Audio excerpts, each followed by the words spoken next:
Hello student, आज हम solve करेंगे सुपर 100 प्रीवियस परीक्षा वर्ष 2023-24 की। ठीक है, जो कि जेई का हुआ था। हम इसमें जेई का पेपर सॉल्व करेंगे। ठीक है, सबसे पहला जो सेक्शन है वो है फिजिक्स का। तो क्वेश्चन नंबर फर्स्ट है इसमें, चित्र में दर्शाए अनुसार, जैसे चित्र दर्शाया गया है इसमें बताना है चित्र के दर्शाए अनुसार ए बी तथा सी के मध्य, ठीक है, ए और बी तथा सी के मध्य 6 एक समान प्रतिरोध जुड़े हुए हैं। ठीक है, ये एक समान है। तुल्य प्रतिरोध किन बिंदुओं के मध्य की अधिकतम होगा। ठीक है, तो हमें निकालना है कि हाईएस्ट रेजिस्टेंस किस में ज़्यादा होगा।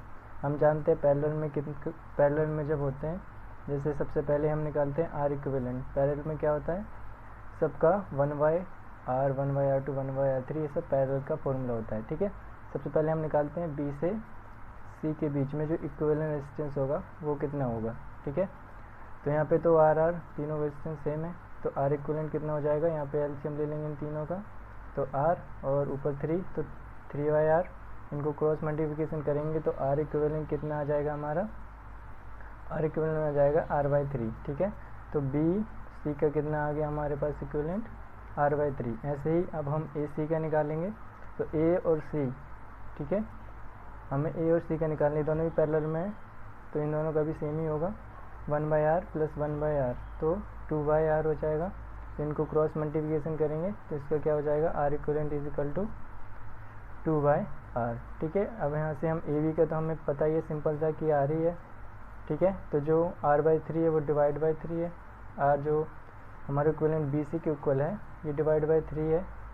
ठीक है, टोटल, और ये डिवाइड बाई 2 है, लेकिन जो ए और बी का है वो सिर्फ आर है, तो सबसे ज़्यादा रेजिस्टेंस किसका है, सीरीज में जो लगा है आर का। ठीक है, तो ए बी का इक्विवेलेंट रेजिस्टेंस कितना निकला, आर।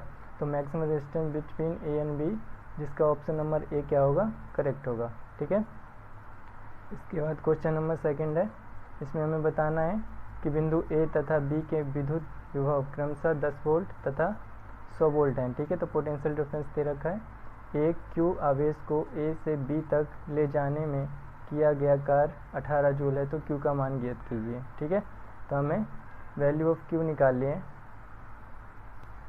हम जानते हैं कि वर्क डन बराबर क्या होता है, पोटेंशियल डिफरेंस इनटू चार्ज। ठीक है, तो वर्क डन डब्ल्यू होता है, पोटेंशियल डिफरेंस वी होता है, जो कि V2 माइनस V1 भी इसे लिख सकते हैं। ठीक है, और चार्ज, तो चार्ज की वैल्यू निकालनी है, तो वर्क डन के जो पोटेंशियल डिफरेंस है वो अपॉन में आ जाएगा, तो वर्क डन बाय जो हमारा पोटेंशियल डिफरेंस है। वर्क डन को हम कितना दे रखा है हमारा 18 जूल, और पोटेंशियल डिफरेंस कितना दे रखा है V2 माइनस V1, यानी कि 100 माइनस 10 कितना आ गया, 90।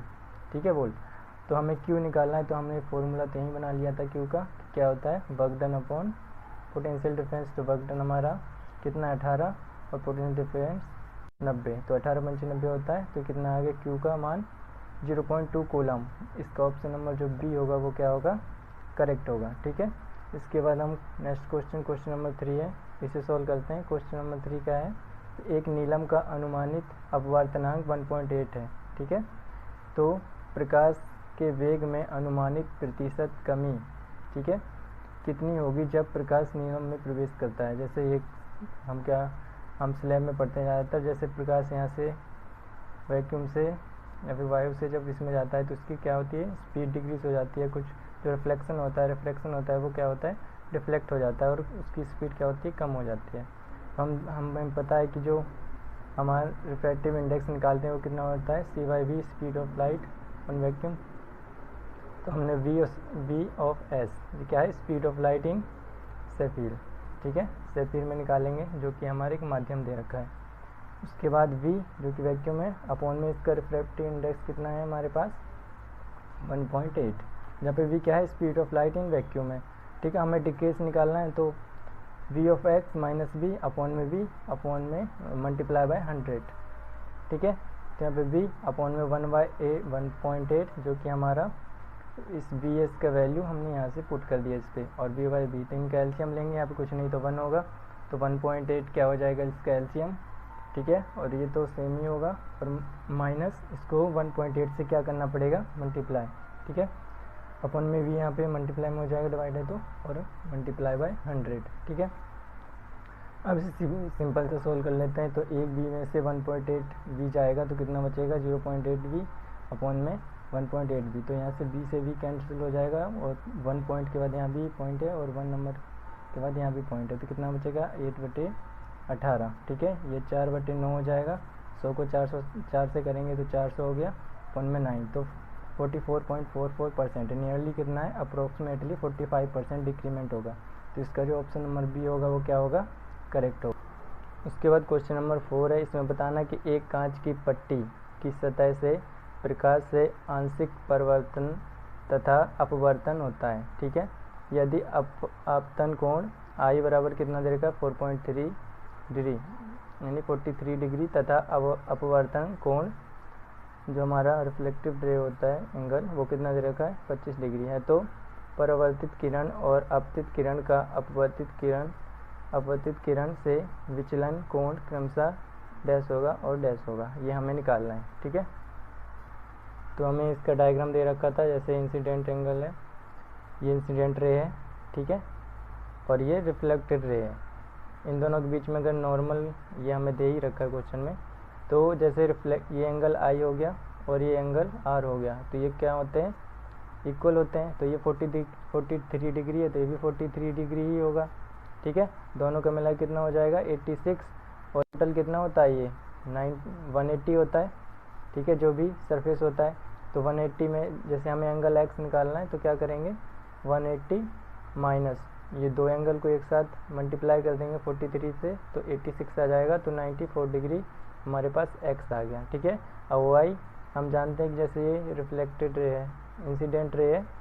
ठीक है, अगर ये यहाँ से रिफ्लेक्ट करेगी तो एंगल आई एंगल आर के बराबर होता है, लेकिन अगर ये सीधी जाएगी तो ये जो एंगल है नॉर्मल के साथ ये कितना बनाएगी 43 डिग्री, ये पूरा वाला यहाँ से यहाँ तक। लेकिन हमें सिर्फ 25 डिग्री दे रखा है, तो इससे माइनस कर देंगे तो एंगल वाई बराबर कितना आ जाएगा 43 माइनस 25 यानी कि 18 डिग्री। तो हमारे पास एक्स कितना आ गया 94 डिग्री और वाई कितना आ गया हमारे पास 80 डिग्री। तो इसका जो ऑप्शन में 94 और 18 होगा वो क्या होगा, करेक्ट होगा। मैच कर लेना कौन सा ऑप्शन है ये। इसके बाद क्वेश्चन नंबर 5 है कि किस क्रम में प्रतिरोध को बल्ब से जोड़ने पर बल्ब की तीव्रता कम हो जाएगी। ठीक है, तो हमें बताना है कि जो इंटेंसिटी ऑफ करंट है वो सीरीज़ में जोड़ेंगे कि पैरेलल में, जिससे कम हो जाएगी। हमें पता है ओम्स लॉ से B बराबर IR होता है, I बराबर क्या हो जाएगा V/R। ठीक है, if resistance is added to a circuit then the resulting current from the circuit is. अगर कोई रेजिस्टेंस हम ऐड करते हैं, जैसे पहले V/R था तो उसमें क्या हो जाएगा V/2R हो जाएगा। फिर अगर और ऐड करेंगे तो 3R। जो कि करंट होता है हमारा वो डायरेक्टली प्रोपोर्शनल किसके होता है, वोल्टेज की। ठीक है, यानी कि intensity is directly proportional to the current, जो इंटेंसिटी होती है हमारी। इसलिए the intensity of the bulb will decrease when a resistance in conducted in series. ठीक है, तो जो इंटेंसिटी ऑफ बल्ब की होगी वो क्या डिक्रीज करेगी जब हम उसे सीरीज में लगाएंगे, क्योंकि यहाँ पे जो रेजिस्टेंस क्या कर रहा है, इंटेंसिटी को कम कर रहा है। क्वेश्चन नंबर 6 है कि दर्शाए गए चित्र में चुंबकीय क्षेत्र की चुंबकीय बल रेखाएं प्रदर्शित हैं। निम्न क्षेत्र में बिंदु AB एवं C में स्थित निम्न क्षेत्र में बिंदु AB और C में स्थित है चुंबकीय क्षेत्र की तीव्रता में सही विकल्प का चयन करें। तो ठीक है, तो हमें बताना है कि A B C में सबसे ज़्यादा चुंबकीय क्षेत्र की तीव्रता कहाँ होगी। तो C में तो हमें पता है काफ़ी दूर दूर लाइन्स हैं, तो C में तो सबसे कम होगी। ठीक है, उसके बाद A में भी इसके आसपास हैं लेकिन वो भी दूर है, लेकिन जो B पॉइंट है वो डायरेक्टली लाई कर रहा है हमारे, ठीक है, जो भी मैग्नेटिक फील्ड है उस पर लाइन पे। तो मैक्सिमम तीव्रता किस में होगी B पे और मिनिमम किस में होगी C पे। ठीक है, तो इसका ऑप्शन नंबर B क्या होगा, करेक्ट। नंबर 7 है कि इसमें बताना है कि किसी अवतल दर्पण की फोकस दूरी 10 सेंटीमीटर है। ठीक है, प्रतिबिंब को दुगना आवर्धित करने के लिए वस्तु को ध्रुव से दूरी ज्ञात कीजिए। ठीक है, तो सबसे पहले जो मैग्निफिकेशन होता है वो हमें 2 दे रखा है, या तो +2 दे रखा है या फिर -2, तो हमें दोनों में निकालनी पड़ेगी। ठीक है, तो फोकस है वो माइनस में लेंगे क्योंकि अवतल दर्पण है। केस फर्स्ट है the image is the real in the magnification, यानी कि -2 है। ठीक है, -2 है तो m बराबर -v/u होता है। तो यहाँ पे m की वैल्यू -2 पुट करेंगे, फिर क्रॉस मल्टीप्लिकेशन करेंगे, फिर माइनस से माइनस कट जाएगा, तो v की वैल्यू कितनी आ जाएगी प्लस का 2u। अब हम मिरर फॉर्मूले पे इस वैल्यू को पुट कर देंगे 1/f equal to 1/v plus 1/u। ठीक है, 1/f की वैल्यू कितनी है हमारे पास -10, फिर यहाँ पे 1/u प्लस जो हमारे पास v था, यहाँ जो मैं v निकाला था उसको इस v की जगह पे पुट कर देंगे, तो 1/2u हो जाएगा प्लस 1/u। एलसीएम इसका 2u, 1 प्लस 2 कितना हो जाएगा 3। तो 1/-10 इज इक्वल टू 3/2u। अब इसे हमें u की वैल्यू निकालनी है सिंपल, तो यहाँ पे क्रॉस मल्टीप्लिकेशन कर देंगे तो इसे 2u हो जाएगा ये, और माइनस का 30, तो u की वैल्यू कितनी आ गई 15, -15 सेंटीमीटर, जो कि ऑब्जेक्ट होगा जब हम इसे माइनस में रखेंगे। ठीक है, केस 2 क्या है, वर्चुअल है, इमेज आभासी एंड मैग्नीफिकेशन m+2 हो जाएगा। ठीक है, तो इसमें भी मैंडल फार्मूला से लगाएंगे 1/f 1/v प्लस 1/u। हम मैग्नीफिकेशन कितना रखेंगे इस बार +2, तो इसे क्रॉस मल्टीप्लिकेशन करेंगे, तो यहाँ पे कितना हो जाएगा v बराबर -2u, दोनों तरफ माइनस से डिवाइड करेंगे तो। ठीक है, तो यहाँ से फिर 1/-10 इक्वल टू 1/, यहाँ पे वैल्यू को पुट कर दो v की जगह -2u, तो इसका एलसीएम -2u 1 - 2, इसका एलसीएम हो जाएगा, यहाँ पे माइनस है तो 1/-10, इसे क्रॉस मल्टीप्लिकेशन करेंगे 2u बराबर -10, तो u की वैल्यू कितनी आ गई -5 सेंटीमीटर।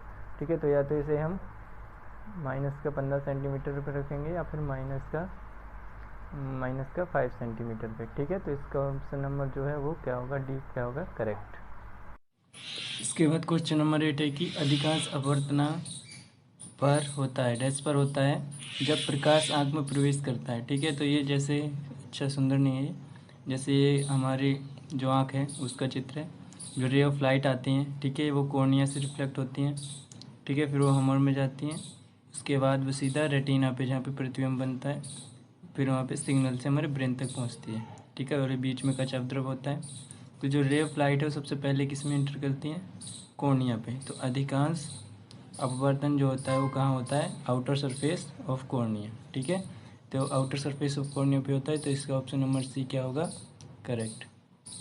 उसके बाद क्वेश्चन नंबर 9 है, निम्न का मिलान कीजिए। ठीक है, तो हमें मिलान करना है, जैसे उत्तल दर्पण। तो उत्तल दर्पण में क्या होता है कि किस तरह का प्रतिबिंब बनाता है, हमें वो बताना है और कैसा बनाता है। ठीक है, तो उत्तल दर्पण यानी कि हमसे पूछा जाता है कि जो है कन्वेक्स मिरर। तो कन्वेक्स मिरर जब भी बनता है तो उसका उत्तल दर्पण का जब भी बनता है हमारे पास, तो वो क्या होता है, आभासी होता है। ठीक है, आभासी प्रतिबिंब बनता है, वस्तु एवं वास्तविक वस्तु से वास्तविक वस्तु बनती है। और क्या होता है, वो घटा हुआ भी बनता है, प्रतिबिंब एवं वस्तु वास्तविक वस्तु।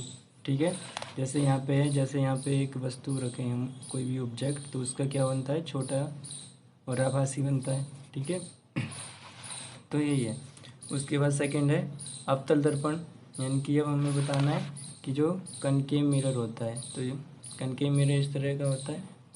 ठीक है, तो इसमें क्या होता है कि जो हमारा कनकेव मिरर है अवतल दर्पण, उसमें क्या बनता है कि जो वास्तविक बनता है प्रतिबिंब एवं वस्तु, वास्तविक वस्तु भी बनती है इसमें। ठीक है, और इसमें आभासी भी बन जाता है जब पास रखते हैं ज़्यादा ही, और वास्तविक वस्तु भी बनती है।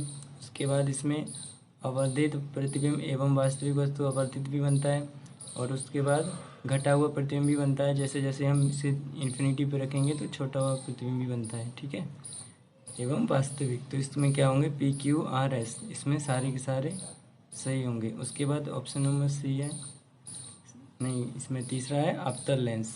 ठीक है, तो अवतल लेंस जैसे हमारा ये लेंस होता है कन्वेक्स लेंस, इसमें क्या बनता है, जो रेज ऑफ लाइट होती है वो एक पॉइंट पर क्या होती है, छोटा सा एक पॉइंट पर सारी की सारी आकर्षित होती हैं, एक पॉइंट पर जाके मिल जाती है। ठीक है, तो अवतल दर्पण में क्या होता है कि जो हमारा आभासी बनता है प्रतिबिंब और वस्तु के वास्तविक बनता है, क्योंकि पीछे बनता है, और ये घटा हुआ बनता है यानी छोटा हो जाता है, एवं वास्तविक वस्तु बनता है। ठीक है, उसके बाद है डी, इसमें क्या बताना है कि उत्तल लेंस।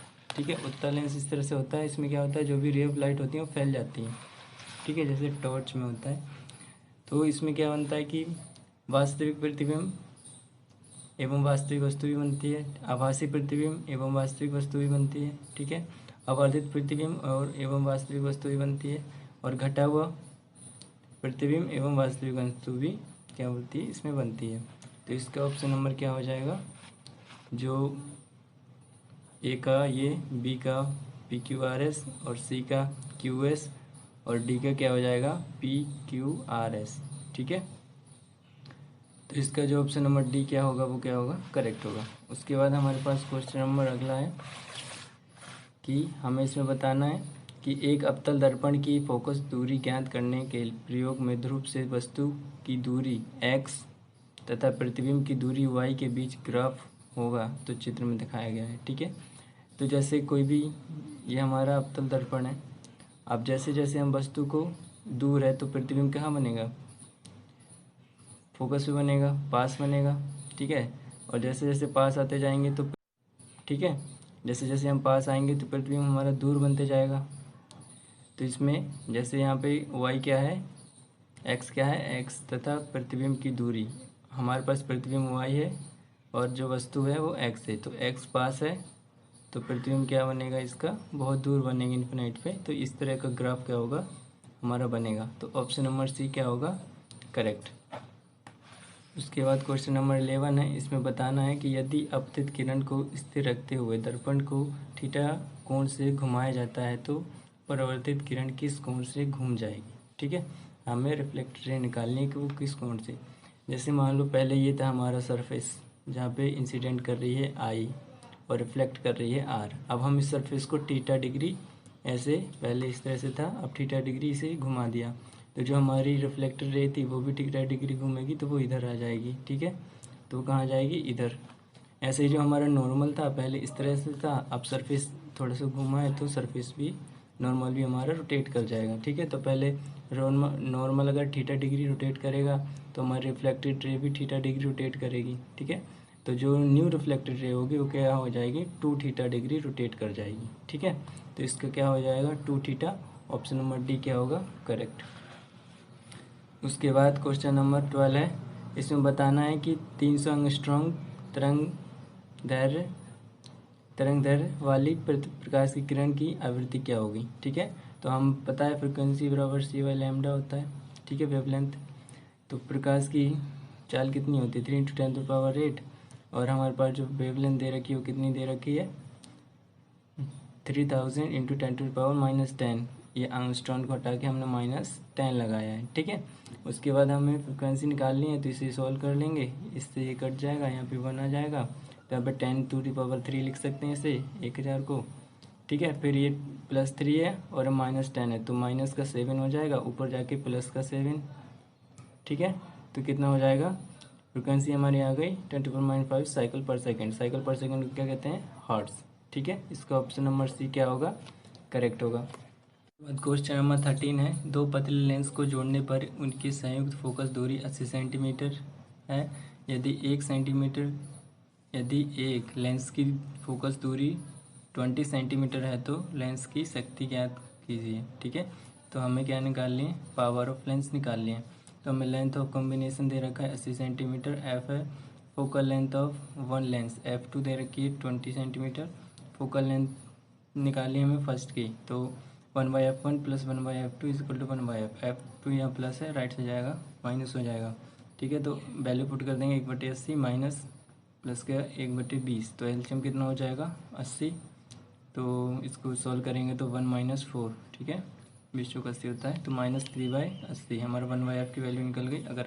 अगर हम सिंपल सा f की वैल्यू निकालें, क्रॉस मल्टीप्लिकेशन करना पड़ेगा। ठीक है, तो -3 f बराबर 80, तो f की वैल्यू कितनी है, -80/3।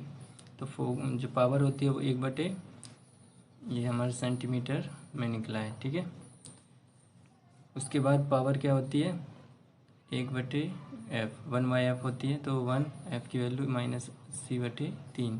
तो इसको अगर हम यहाँ डिवाइड में ऊपर जाएगा क्या हो जाएगा, मल्टीप्लाई में, तो -3/80 सेंटीमीटर इनवर्स हो जाएगा। ठीक है, सेंटीमीटर को मीटर में कन्वर्ट करेंगे तो 100 से मल्टीप्लाई करना पड़ेगा। ठीक है, तो यहाँ पे क्या हो जाएगा, 30 × 100 वन में 80, तो कितना हो जाएगा ये 300, 0 से 0 कट जाएगा, तो यहाँ पे कितना हो जाएगा -30/8, तो -3.75 डायोप्टर। ठीक है, इसका ऑप्शन नंबर डी क्या होगा, करेक्ट। यहाँ पे जो हमने जब हम सेंटीमीटर से मीटर में जाते हैं तो क्या करते हैं, डिवाइड करते हैं ना। तो यहाँ पे मल्टीप्लाई में इसलिए है क्योंकि जो यहाँ पे पूरा था ना, तो इसको डिवाइड करते हैं, तो ये भी क्या हो जाता मल्टीप्लाई में ऊपर जाके, इसलिए यहाँ पे मल्टीप्लाई लिखा है। ठीक है, उसके बाद क्वेश्चन नंबर 14 है। इसमें बताना है कि खतरे का सिग्नल लाल रंग का होता है जबकि आंखें पीले रंग की प्रति अधिक संवेदनशील होती हैं, तो ये सब क्यों होता है। तो जो रेड लाइट होती है वो सिग्नल को convey seem up to a longer distance. जो रेड लाइट होती है वो बहुत दूर तक हमें दिखाई दे जाती है। ठीक है, without much less their intensity, उसकी तीव्रता कम हुए बिना। इसलिए क्या होता है, scattering in red light is less than the yellow. तो जो स्कैटरिंग होती है, जो विभक्त हो जाती है वो रेड लाइट बहुत सारे कलर में, वो क्या होती है, रेड लाइट के बहुत कम होती हैं, येलो की ज़्यादा होती है। Hence the red light is visible from the a distance. इसलिए जो रेड लाइट होती है वो डिस्टेंस पे क्या होती है, विजिबल होती है। तो इसका ऑप्शन नंबर सी क्या होगा, करेक्ट होगा। उसके बाद क्वेश्चन नंबर यहाँ पे 15 है। इसमें बताना है कि दो तार जिनमें प्रत्येक में आई धारा प्रवाहित हो रही है पी तार के बीच में स्थित है। ठीक है, पर चुंबकीय क्षेत्र किस कथन द्वारा वर्णित है। ठीक है, तो हमें बताना है कि दो तार हैं और पी पॉइंट यहाँ है, तो चुंबकीय क्षेत्र की दिशा किस तरफ होगी। तो magnetic field are the opposite direction and net field equal to 0। तो जो मैग्नेटिक फील्ड होती है वो क्या होती है, अपोजिट ऑफ करंट होती है, और नेट फील्ड क्या होती है, ठीक है, and net field equal to 0। इसलिए इसका ऑप्शन नंबर ए क्या होगा, करेक्ट होगा। ठीक है, क्योंकि करंट क्या है, इस तरफ है, तो मैग्नेटिक फील्ड लेफ्ट साइड होगी और इक्वल टू 0 होगी। उसके बाद क्वेश्चन नंबर 16 है। इसमें बताना है चुंबकीय क्षेत्र की तीव्रता CGS का मात्रक है। CGS को किस में मापते हैं, होता है सेंटीमीटर ग्राम सेकंड। ठीक है, तो मैग्नेटिक फील्ड का क्या होता है, गॉस होता है। तो इसका ऑप्शन नंबर बी क्या होगा, करेक्ट। उसके बाद क्वेश्चन नंबर 17 है। इसमें बताना है हमें चित्र अनुसार एक वृत्तीय धारावाही चालक X और Y, यह X है, एक Y है, तल में स्थित है, इसके केंद्र में O है स्थित है। यदि BA और BB magnetic field of B बिंदु A और B तक पर चुंबकीय क्षेत्र है, तो हमें बताना है कि किस में ज़्यादा होगा, चुंबकीय जो फील्ड का फोर्स लगेगा किस में ज़्यादा होगा। हम जानते हैं कि जो strength of magnetic field decrease the distance from the circular coil increase.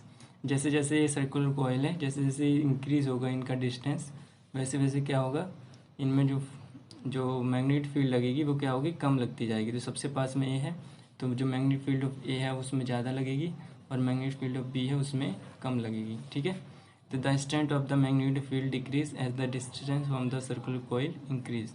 So the magnetic field BA at point A is greater than the magnetic field BA at point B।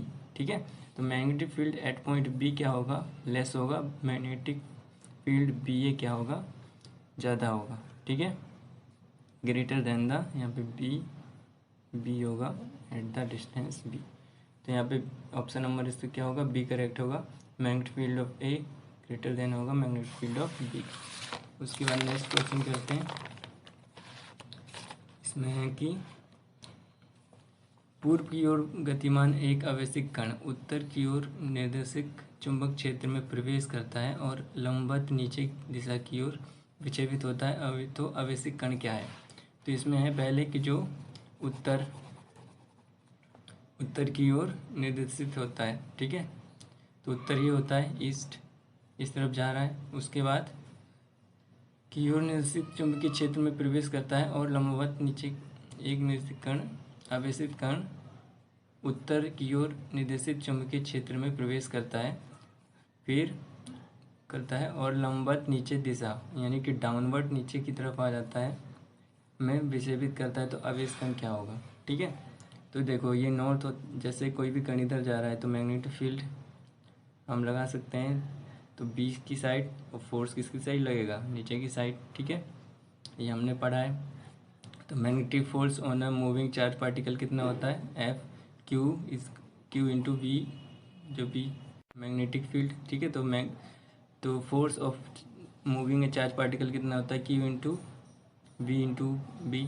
तो एफ एम क्या है यहाँ पे, downward है force of magnetic field, तो downward है तो minus लगाएंगे Q इंटू वी। तो माइनस का चार्ज क्या इंडिकेट करता है, पार्टिकल नेगेटिव है, तो नेगेटिव किस में होता है, इलेक्ट्रॉन में। तो इसका ऑप्शन नंबर ए क्या होगा, करेक्ट। उसके बाद क्वेश्चन नंबर 19 है, इसमें बताना है कि निम्नलिखित में से कौन सा परिपथ ओम के नियम को सत्यापित करने के लिए सही है, ठीक है। तो हम पता है कि जो ओम का नियम होता है V=IR, उसमें जो हमारा एमीटर है वो हमारा सीरीज में होना चाहिए, जो वोल्ट मीटर है वो हमारा पैरेलल में होना चाहिए। In a circuit ammeter is always connected in series and voltmeter is always connected in parallel.